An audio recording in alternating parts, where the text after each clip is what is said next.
আমার পাশের মানুষ যখন আব্বু বলে ডাক দেয় আমার কলিজাটা ফেটে যায়।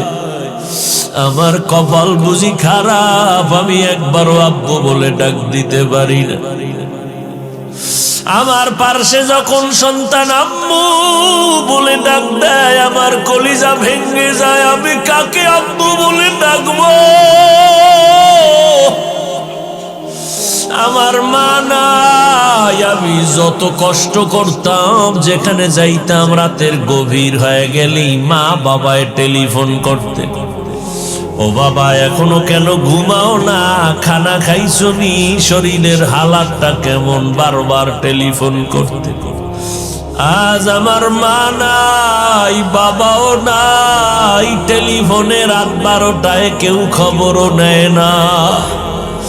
না খাইয়া থাকলেও কেউ জিজ্ঞাসা করে না, ঘুমাইলাম কিনা কেউ খবর নেয় না।